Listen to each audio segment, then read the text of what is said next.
la palabra clave en el tráfico liner es tráfico regular, es decir, con itinerarios prefijados, los buques cumplen el itinerario, levantan carga y bajan carga en los puertos correspondientes a ese itinerario, y la carga viaja mediante el pago de un flete, que es ahora en condiciones no FIO, sino un flete liner, FLT, Full Liner Terms, es lo mismo, donde ahora se incorpora la operación de carga desde el costado del buque hasta bordo, el transporte de la mercadería por parte del carrier igual transportista, igual, entre comillas, armador. Puede que no sea el armador, puede que sea un buque que está en time charter, con lo cual el armador es el dueño del buque, pero el time charter, el charterer, es el que lo está operando.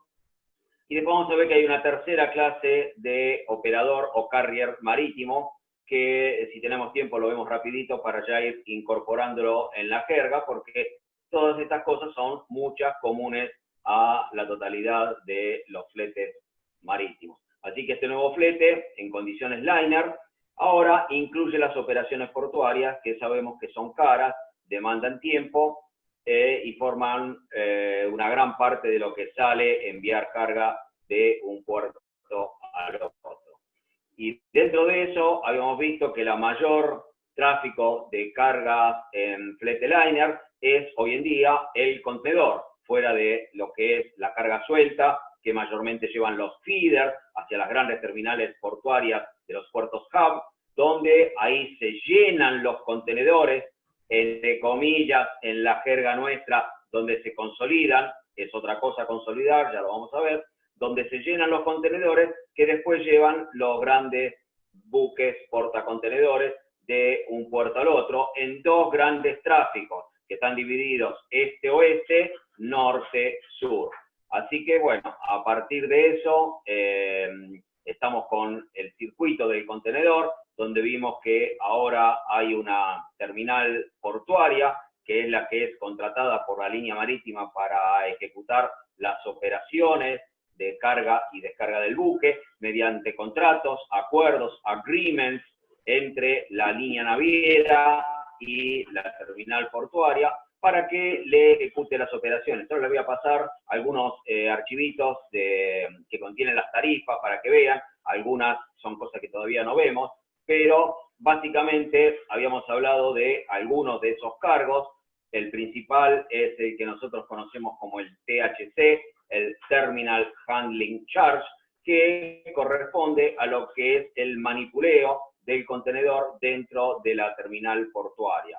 Además del Terminal Handling Charge, hay otros cargos. Cargos, por ejemplo, acá en el país, cargos por tonelada de carga que mueve el puerto, porque el puerto tiene que pagar un fee a el dueño del puerto, que es el Estado Nacional. Así que cada país, de acuerdo a los tipos de puerto y de operaciones de puerto, que ya vamos a ver en el capítulo que habla exclusivamente de los puertos, diferentes cargos que hacen al manejo del contenedor. Igualmente, la terminal portuaria tiene que manejar los contenedores vacíos, porque es obvio que para llenar contenedores con carga que tienen que salir de exportación y carga que viene de importación y se vacían los contenedores, en algún momento hay contenedores vacíos. Las terminales portuarias son quienes manejan a nombre de las líneas marítimas los contenedores vacíos que corresponden a cada una de las líneas marítimas. Es decir, un buque portacontenedores trae montones de contenedores, muchos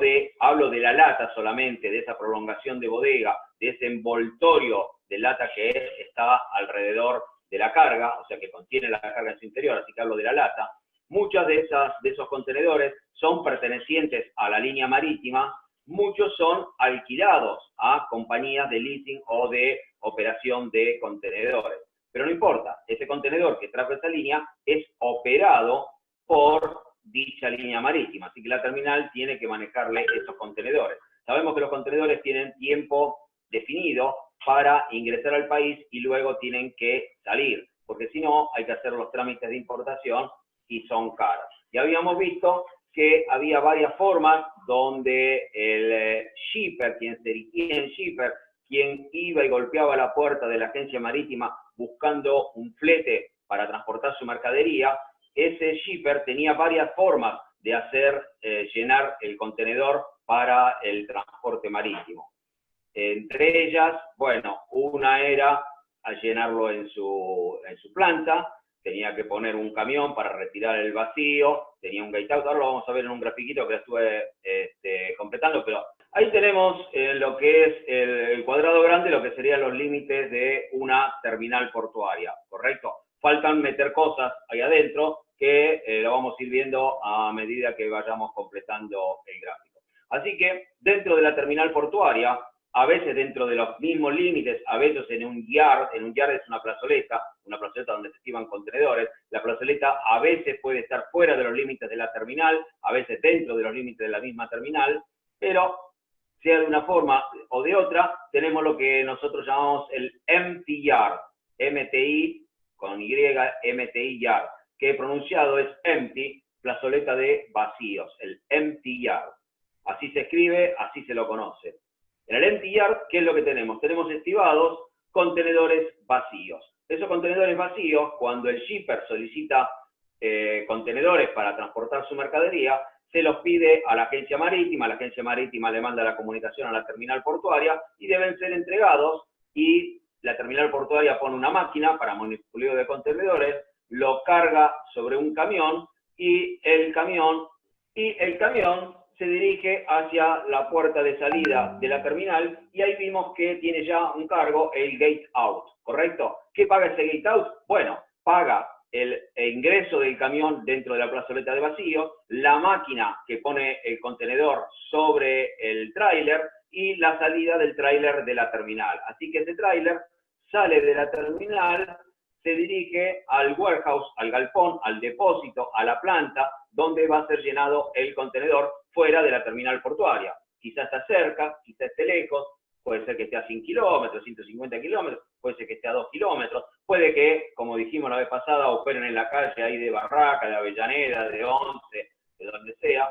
Generalmente esos son de importación, pero en este caso vamos a llenar contenedores de exportación. Así que en ese depósito o planta del exportador son llenados los contenedores y el contenedor hay que enviarlo nuevamente mediante un camión que debe pagar el shipper, es decir, tanto el camión para retirar el vacío como el camión para mandar el lleno son a cargo del shipper, del que representa a la carga. Así que dijimos que lo presenta un guarda de aduana si es que la terminal es grande. Si no está el guarda de aduana en la terminal grande, lo manda sin el precinto de aduana, pero el camión tiene que llegar al gate de la terminal portuaria. Si no es presentado, lo presenta aduana ahí en ese momento. Y por supuesto, ese servicio se cobra. Aduana cobra el servicio, no es que lo hace gratis. Así que, estando el guarda de aduana, ¿qué prueba agregamos acá? Aduana en la planta o aduana de la terminal, ese servicio de aduana del presentador lo tiene que pagar el shipper del contenedor. Así que el contenedor lleno ingresa en la terminal portuaria, se dirige a la plazoleta de exportación. Acá en la terminal portuaria vamos a ver que falta la plazoleta de importación. Por ahora estamos en la plazoleta de exportación. Así que una vez que ingresa, el camión se dirige a la plazoleta de exportación, la terminal tiene que poner una máquina para bajarlo en la plazoleta de exportación hasta la llegada del buque. Habíamos dicho que teníamos 3 días libres dentro del cargo. Cuando uno paga el THC, tiene 3 días disponibles de almacenaje en la plazoleta de exportación, hasta que finalmente llega el buque y la terminal ahora pone un camión. Este camión es de la terminal, este camión lo paga el shipper, este camión lo paga la terminal y se lo está cobrando mediante el THC al exportador. Así que la terminal pone un camión cuando llega el buque, la máquina lo carga y el camión se dirige hasta el costado del buque para finalmente hacer las operaciones de carga del contenedor. Esta era una de las formas de hacer llenar el contenedor en la plazoleta, y si el contenedor también va a ser vaciado en la plazoleta del importador, del recibidor, ese contenedor se transformaba en un contenedor house to house. Si el exportador no tenía lugar en su planta, en su depósito, en su factoría, o no se quería complicar la vida, bueno, la terminal portuaria le ofrece, mediante los servicios del CFS, del Container Freight Station, le ofrece el servicio del llenado del contenedor y por supuesto le cobra esos servicios. En esta modalidad de operación, el exportador, el shipper, tiene que hacer enviar su mercadería suelta hasta la puerta del CFS, es ingresada en el CFS, donde se llena el contenedor, y finalmente la terminal, mediante camión interno, una vez que el contenedor está lleno, lo envía a la plazoleta de exportación. ¿Qué tiene que pagar el shipper en este caso? Bueno, tiene que pagar la entrada y el servicio del CFS para llenar el contenedor, más el THC que le incluye el movimiento interno, la descarga en la plazoleta de exportación, la carga en un camión interno y puesta al costado del buque. Y luego, después con el flete, le está pagando puesta a bordo del buque y tránsito del buque hasta el puerto de destino. Esta es una segunda forma de operar a la carga de contenedor. Acá vemos que en el CFS también les puse que el CFS opera como depósito fiscal. Pero como depósito fiscal sirve en cuanto es la recepción de mercadería de importación. Y acá estamos considerando solamente la parte del circuito de exportación. Puede pasar otra cosa. Puede pasar que este buque no solamente tenga que llevar contenedores cargados que están en la plazoleta de exportación, sino que además debe llevar contenedores de la plazoleta de vacíos hasta la operación del buque. ¿Por qué? Porque la terminal debe sacar contenedores vacíos por un término que se llama, debe sacar contenedores vacíos que debe enviar al costado del buque. En realidad no pasan por la plazoleta de exportación, sino que van directamente al buque. ¿Por qué ocurre esto? Bueno, por varios motivos. Una, porque la terminal portuaria debe sacar del país contenedores que están hace ya mucho tiempo en la terminal portuaria, se les vence el plazo y deben sacarlo a otros puertos. Segundo motivo, esperen que le damos ingreso a alguien que se quedó afuera. Otro motivo es porque otro puerto próximo, por ejemplo, si estamos en Buenos Aires, el puerto de Santos, el puerto de Paranaguá, puede estar requiriendo contenedores vacíos. ¿Sí? ¿Por qué? Porque se les acabaron los que tienen en sus plazoletas. Así que la línea marítima le dice, mirá, yo tengo muchos contenedores vacíos esperando en el puerto de Buenos Aires y tengo demanda de contenedores vacíos en Paranaguá, en Santos, Río de Janeiro o en algún puerto en las cercanías. Así que le dice a la línea marítima, por favor, que le carguen esos contenedores vacíos. ¿De dónde los saca? Del empty yard. Así que esos contenedores no van a ser llenados, sino que la terminal los manda por camionaje interno al costado del buque para ser sacados en el buque como contenedores vacíos. Hay un tema que es lo que conocemos nosotros como el imbalance. El imbalance es la diferencia que hay entre los contenedores llenos que llegan al país de importación y los contenedores llenos que salen del país en exportación. El imbalance típico de nuestro país es que entran muchos contenedores llenos con mercaderías, manufacturas terminadas de Oriente, de Europa, y sale muy poca mercadería manufacturada en contenedores de exportación de Argentina. Con lo cual, son mucho más los contenedores que ingresan con mercadería que los contenedores que egresan con mercadería. Esto hace que el imbalance de Argentina, sobre todo el puerto de Buenos Aires, que es el principal que opera con contenedores, sea siempre negativo. Es decir, siempre queden contenedores vacíos en el puerto de Buenos Aires que deben ser sacados por las líneas marítimas hacia otro destino, ya sea porque los tienen que reposicionar, porque se necesitan en otra terminal portuaria, o porque se les vence el plazo de estadía en el país y para no pagar multas costosas en aduana, los deben sacar vacíos hacia otros destinos. Recordemos que el empty yard maneja los contenedores vacíos con el criterio FIFO, First In, First Out, de acuerdo a las diferentes categorías. Acá todavía estamos hablando, y los gráficos lo muestran, de contenedores secos, pero todas estas cargas pueden ser también para transporte en contenedores refrigerados, con lo cual el THC, además del THC, que son los cargos de manipuleo de la terminal, los exportadores, los shippers, deben pagar los servicios de frío. ¿Por qué? Porque si la exportación es en un contenedor frigorífico, el contenedor frigorífico, una vez que entra en la terminal, debe ser puesto en una plazoleta especial, en la plazoleta de reefer, que después vamos a ver el circuito de reefer porque es un poquito diferente al circuito del contenedor clásico seco. El circuito de reefer parte de la plazoleta de vacíos de reefer, que está dentro del empty yard de la terminal, pero todos esos contenedores reefer están apilados en lugares diferentes, porque están segregados. Los reefer están apilados en una torre de contenedores, los cargados están en una diferente. Pregunta, ¿todo el mundo sabe cuántos contenedores se pueden hacer en stack de alto? Claro, pero no dice exactamente de esa forma, decir, este contenedor puede tener tantos contenedores encima. Eso Debe sale, ser el peso encima que puede soportar. claro, esa información sale en lo que conocemos como el CSS Plate, el CSS Plate. Después si tengo una foto, pero el tema es que me cuesta buscarla y encontrar dentro de tanta información que tenemos. El CSS Plate, el CSS Plate, donde dice para cada contenedor cuánto peso puede sostener sobre sus puntales. Normalmente, siempre para contenedores cargados y en tierra, podemos poner 1 más 7, es decir, el del piso más 7 encima. ¿Por qué? Porque en tierra es quieta la tierra, salvo que haya un terremoto, no se mueve, y las aceleraciones que soporta la pila son 0 porque la tierra no se mueve salvo que haya un terremoto. No confundir esto con que el viento pueda tirar contenedores vacíos, de los cuales cada vez que tenemos una sudestada, siempre en las terminales de acá de Buenos Aires, algún vacío nos tira al piso. Pero bueno, 1 más 7 es lo normal. A veces si los contenedores son reforzados, podemos poner en tierra 1 más 8, o sea 9 en total de alto, pero en el buque generalmente las torres no son más de 7 en total de alto. ¿Por qué? Porque los puntales del contenedor no resistirían ya más peso.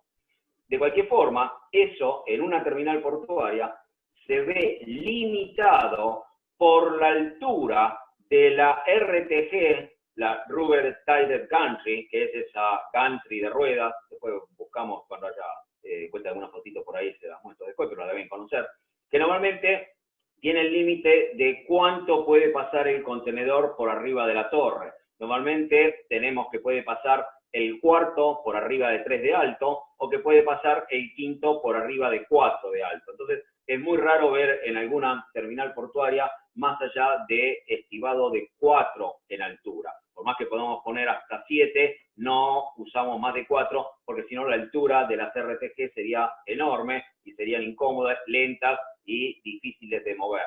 Así que normalmente estamos limitados a unos 4 contenedores de alto, es decir, el del piso más 3 por encima. ¿Correcto? Dijimos, tenemos los reefers segregados en la plazoleta de vacíos. Antes, si bien cuando la orden de la agencia marítima, la terminal portuaria, para entregar contenedores vacíos, iba directamente la máquina y cargaba sobre el tráiler que ponía el shipper para llevarlo a su factoría, ahora lo que tenemos que hacer es, antes de entregárselo al cliente para que lo pueda llenar, tenemos que mandarlo a un sector de la terminal, que se llama el PTI. El PTI. ¿Qué es el PTI? El Pre-Trip Inspection. El PTI, el Pre-Trip Inspection. El Pre-Trip Inspection lo que hace es, antes de entregárselo al shipper para que llene su mercadería en un contenedor frigorífico, es poner en servicio el contenedor para verificar que esté en condiciones, que no tenga fallas, que baja la temperatura, que no tiene errores en el display del funcionamiento del circuito de frío, previo a la entrada. Así que está por 24 a 36 horas en el PTI, el contenedor reefer vacío, para probarlo antes de ser entregado al PTI con movimiento interno. Una vez que está aprobado, que tiene el PTI approval, es entregado al camión del shipper para que finalmente salga, pague el gate out mande a la planta, donde va a ser llenado obviamente con mercadería refrigerada, venga y solamente que una vez que entra a la terminal, en vez de ir al Expo Yard, va a ir a una parte especial de la Expo Yard donde se conectan todos los contenedores refrigerados que va a llevar el buque. Ahora, este servicio es mucho más caro que el de un vacío. ¿Por qué? Porque una vez que entra el contenedor en la terminal, debe poner gente para enchufarlo, gente para seguir la evolución de la temperatura de la carga, gente para el cuidado, por lo menos durante 1, 2, 3 días, el tiempo que está el contenedor previo a la carga en el buque. Así que todo ese servicio es bastante caro y obviamente los exportadores tratan de cuidarse de no mandar mucho tiempo antes el contenedor refrigerado, porque si no los costos se le van a las nubes, porque el servicio de frío es bastante caro. Y muchas veces la gente no es consciente de esto, ¿no? Así que bueno, más o menos tenemos el gráfico de cómo opera el contenedor de exportación y faltaría ver qué es lo que pasa luego con el contenedor de importación. Vamos a ver qué pasa ahora cuando llega el contenedor cargado. Después lo agregamos acá en el dibujito, pero vamos a comentarlo rápido. Una vez que el buque llega, antes de hacer la exportación, lógicamente primero tiene que descargar los contenedores de importación. Así que una vez que descarga los contenedores de importación, la terminal portuaria lo lleva en sentido inverso, solamente que en vez de a la plazoleta de exportación, lo va a llevar a otra plazoleta donde están todos los contenedores de importación, ¿correcto? Los contenedores están segregados, los de exportación por un lado, que van a ir al buque, los de importación por otro, que van a ir a descargarse. Así que van a la plazoleta de importación y ahora, en vez de tener 3 días libres de almacenaje, como era la exportación previo a la salida del buque, desde la fecha de llegada del buque, el importador dispone de 5 días libres para retirar su contenedor de la terminal portuaria. ¿Por qué 5 días? Bueno, porque durante esos 5 días desde que llegó el buque, tiene que hacer todos los trámites aduaneros de importación, tiene que perfeccionar esa importación, tiene que pagar los derechos, tiene que pagar todos los aranceles, tiene que pagar el THC, porque si no paga todos los cargos portuarios, la terminal portuaria no le va a dejar sacar el contenedor. Así que tiene 5 días libres para retirar su contenedor. Así que una vez que el importador está listo, manda su camión vacío ahora, su tráiler vacío, a la terminal portuaria, en vez de ir a la plazoleta de Expo, va a ir a la plazoleta de importación, y la terminal portuaria, una vez que haya pagado todos los cargos y el contenedor esté liberado por parte de aduana, va a poder retirar el camión con su contenedor, dirigirse a la planta, a su factoría, en el caso de un contenedor house to house, HH, va a ir a la planta, va a ser vaciado el contenedor y luego, una vez vacío, tendrá que poner un camión para mandarlo nuevamente el contenedor vacío hasta la plazoleta de importación, donde pagará el gate-in para entrar con el contenedor vacío, se le hará una inspección al contenedor vacío. Si el contenedor no está en condiciones de limpieza adecuada, porque cuando la terminal le entregó el contenedor del empty yard, se lo entregó vacío y en condiciones de limpieza tal que pueda llevar su carga de exportación. Cuando se lo devuelven, generalmente, a veces no, hay gente que se cuida mucho, se lo devuelven con toda la basura de la descarga, chunchos de plástico, pedazos de cartón de las cajas, cajas rotas, nylon de envoltorio. Obviamente, la terminal revisa el contenedor y si no está en condiciones de limpieza impecable y desodorizado, le cobra el servicio de limpieza $20-25 según el contenedor, tengo que mirar si hay algo más actualizado, por el servicio de limpieza. Así que la terminal pone gente a limpiar, desodorizar el contenedor y le cobra por habérselo devuelto vacío. Una vez que está en condiciones vacío, bueno, lo manda a la pila, al stack de contenedores vacíos según la línea marítima, porque obviamente están segregados, la línea marítima de uno está en un lado, los de otro están en otro lado dentro del empty yard, y se lo manda vacío ahí. Bueno, no es la única forma que tiene de vaciar el contenedor.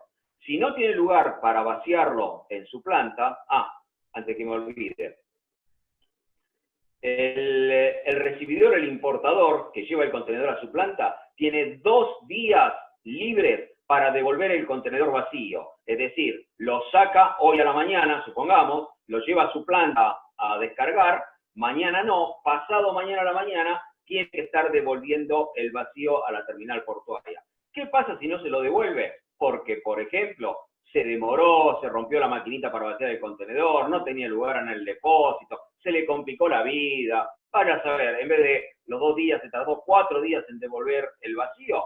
Bueno, la línea marítima a través de la agencia, cuando entra junto con el gate-in para devolver el vacío, le va a cobrar un demurrage en la devolución del vacío correspondiente a 2 días de alquiler del contenedor. ¿Por qué? Porque se demoró en la entrega del vacío. Así que esa operación tiene que ser bastante rápida para no incurrir en demoras.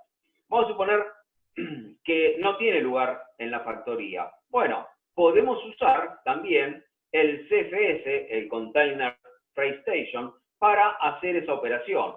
En este caso, una vez que de la plazoleta de INPO, desde la plazoleta de INPO, que estará por ahí, lo mandamos mediante camión interno al CFS, donde será vaciado, será abierto el contenedor, se sacará toda la carga que tiene encima. Una vez que queda el contenedor vacío, automáticamente el contenedor vacío lo manda la terminal por camión interno, lo manda de vuelta al empty yard. Y la carga queda dentro del depósito del CFS, que en ese caso actúa como depósito fiscal. Toda la terminal, es decir, el límite externo de la terminal, es límite de lo que se llama zona primaria aduanera. Zona primaria aduanera. ¿Qué significa? Que todo lo que está dentro del alambrado de la terminal está fuera del país en términos aduaneros. Es una zona primaria. Mercadería que llega todavía no está ingresada, no paga los derechos de importación. Es decir, cuando el importador quiere sacar su camión cargado, debe primero pagar todos los derechos de importación a aduana. La aduana le da un clearance, un libre para poder sacar el contenedor, y el contenedor recién puede ser retirado de la terminal. Mientras esté dentro del alambrado de la terminal, está dentro de zona primaria aduanera y es mercadería que todavía no ha ingresado al país. Así que una de las funciones que tiene el CFS es funcionar como depósito fiscal. Todas las cargas que estén almacenadas dentro de ese depósito fiscal son cargas que todavía no han pagado derechos de importación. ¿Para qué le serviría a un importador operar con el CFS y no operar con su planta, con el depósito de su planta? Bueno, porque para retirar el contenedor y llevar toda la mercadería al depósito de su planta, tiene que pagar la totalidad de los derechos aduaneros de toda la mercadería que viene en ese... Tiene que pagar todos los derechos de importación de toda la carga que está dentro del contenedor. Mientras que si lo lleva al depósito fiscal, que actúa como CFS, puede haber un depósito fiscal que esté afuera, lo que nosotros conocemos como puerto seco, ahora lo agregamos, pero lo lleva al CFS, vacía el contenedor, deja la carga dentro del CFS y solamente va pagando derechos aduaneros parciales de las partes de mercadería que quiere retirar de la terminal portuaria. Es decir, vamos a suponer que el hombre trajo un contenedor, ¿no? A lo mejor hay gente que trae 10, 15, 20 contenedores de mercadería, pero trajo un contenedor. Y ese contenedor adentro tiene 10.000 cajas. El señor lleva, le paga al CFS para que le hagan la apertura del contenedor y el vaciado, y deja las 10.000 cajas adentro del CFS. Y bueno, el señor va a ir retirando 1.000 cajas por semana. ¿Qué hace? La primera semana que retira 1.000 cajas, paga los derechos aduaneros por 1.000 cajas. Las vende, recauda dinero, y va a la segunda semana y paga derechos aduaneros por las siguientes 1.000 cajas que saca la segunda semana. Y así va sacando su mercadería en forma parcelizada y pagando derechos aduaneros solamente por la mercadería que va retirando de tiempo en tiempo del depósito. Es obvio que el depósito fiscal le cobra por tener la mercadería ahí adentro, pero siempre es menor que desembolsar mucho capital para pagar todos los derechos aduaneros de toda la totalidad del contenedor que sale. Es obvio que los grandes importadores, los grandes jugadores de importación, llámese, por ejemplo, las automotrices, Renault, que trae los contenedores y los manda directamente a Córdoba, Fiat, que lo manda directamente a su planta acá, Ford, que tiene su plazoleta de contenedores en Pacheco, esos directamente llevan los contenedores llenos a su planta, tienen guardas de aduaneros directamente adentro de la planta y operan ahí porque se ahorran todo el costo de la estadía de la carga en el CPS. Pero claro, ellos son grandes y tienen espaldas para pagar todos los derechos aduaneros de una sola vez cada vez que transportan los contenedores a su planta. Así que, según el tamaño, según las necesidades, podemos operar con alguna de estas dos formas. Puede suceder que el importador no quiera ni llevarlo a su planta para abrir el contenedor, ni usar los servicios del CFS que le provee la terminal portuaria. Para eso hay lo que se denominan puertos secos, puertos secos. ¿Qué son los puertos secos? Bueno, todo lo mismo que tiene esta terminal portuaria, excepto que no tiene muelle. No hay ningún buque que pueda llegar a su costado, porque, les decía, una de las principales características que tiene el BL es que es comercializable, se puede vender. Y eso muchas veces se hace en navegación del buque antes de que la carga llegue a destino. Los grandes traders embarcan su carga y todavía no saben a quién se la vendieron allá en Europa. Todo eso lo van negociando con el BL mientras el buque está en navegación, y quien compra el BL es el que hace luego la creencia de la carga. Normalmente hay tantas copias del BL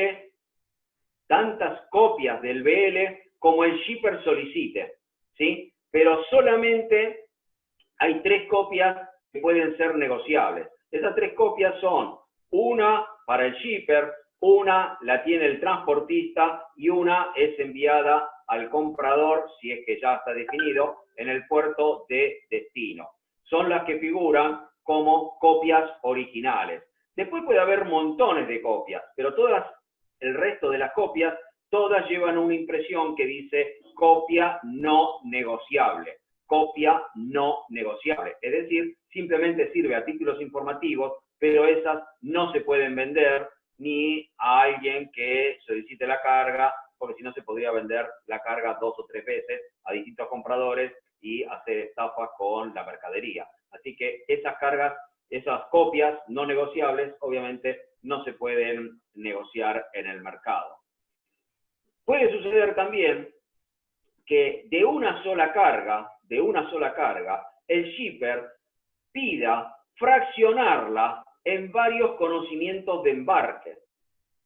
Por ejemplo, es común que si tenemos un voyage charter, por ejemplo, para hacerlo rápido, de 60.000 toneladas de poroto de soja, que el shipper pida, bueno, de esas 60.000 toneladas que están bajo un solo charter party, con 60.000 toneladas por el valor del flete, el shipper pida de esas totales 60.000 toneladas, le dice al armador, al transportista, al carrier, de esas 60.000 toneladas, emitime por favor 3 bill of lading, 3 BLs, cada uno por 20.000 toneladas. Entonces, ¿qué se queda el shipper, el embarcador? Se queda con la creencia en 3 documentos, cada uno por 20.000 de las toneladas que lleva el total del buque. ¿Por qué? Porque a lo mejor las vende. 20.000 toneladas se la vende al comprador A, 20.000 toneladas en el puerto de destino se las vende al comprador B y otras 20.000 se las vende al comprador C. Cuando llega el buque descarga las 60.000 toneladas, pero de esas 60.000 toneladas que descarga, 20.000 le serán entregados al comprador A, 20.000 le serán entregadas al comprador B y otras 20.000 le serán entregadas al comprador C. Obviamente se los hago fácil para que lo entendamos. Muchas veces son cantidades diferentes, siempre y cuando sumen el total. Así que el shipper muchas veces pide que se le fraccione la carga en varios BL. ¿Para qué? Para poder negociarlo. Y ahora, respecto al BL, volvamos a cuando teníamos un contenedor LCL. ¿Se acuerdan? Un contenedor Less Than Container Load era un contenedor que tiene cargas pertenecientes a varios shippers. cargas pertenecientes a varios shippers.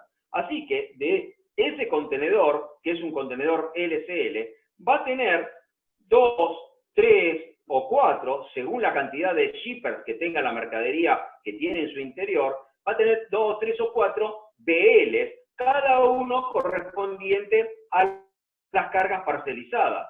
¿Se acuerdan? Yo tenía que embarcar 3 cajones con 3 metros cúbicos, o sea, un cajón de 1 metro cúbico multiplicado por 3 cajones de 1 metro cúbico cada uno. Voy a tener un BL que diga que yo tengo la creencia, y se lo voy a pasar a mi comprador en el puerto de destino, por 3 cajones de 1 metro cúbico que dicen pesar tanto, etcétera, etcétera. Vamos a ver cómo figura eso en el BL. Que pesan tanto, que pagan tanto de flete, y bueno, eso es mi creencia de esa carga parcelizada que tiene ese contenedor LCL que está transportado por el buque. Cuando hay un gran exportador que tiene, por ejemplo, 50 contenedores, con, por ejemplo, la misma mercadería, cada contenedor de 20 pies tiene adentro 40 tambores o 40 puñetes de productos químicos o lo que sea. Y de esos 50 contenedores, el shipper puede decir, mira, haceme un BL por 30 contenedores y otro BL por 20 contenedores. ¿Por qué? Porque van a 2 químicas distintas allá en Europa. Así que un BL se lo voy a dar a una de las químicas que se lleva 30 y otro BL se lo voy a dar al que se lleva 20. O puede que no, o puede que yo tenga un solo BL por la totalidad del embarque de los contenedores. Generalmente cuando son contenedores, los BL se hacen por grupos, es decir, no hay BLs por 20 contenedores, sino que se hacen BLs por 4, se hacen BLs por 2, no importa si el cargamento es mucho. ¿Por qué? Porque es muy difícil hacer la documentación y después tener reclamos, porque cada reclamo va por BL individual, de tener un BL que diga por 50 contenedores y que después tenga problemas uno solo de esos 50, porque después están todos en el paquete. Si hay un problema, el reclamo hay que hacerlo por los 50, porque ese documento es el que representa a la totalidad de la carga. Así que es raro que haya BLs por la totalidad de un cargamento de muchos contenedores. Aunque alguien exporte 50 contenedores, por ahí tiene 25 BLs de 2 contenedores cada uno.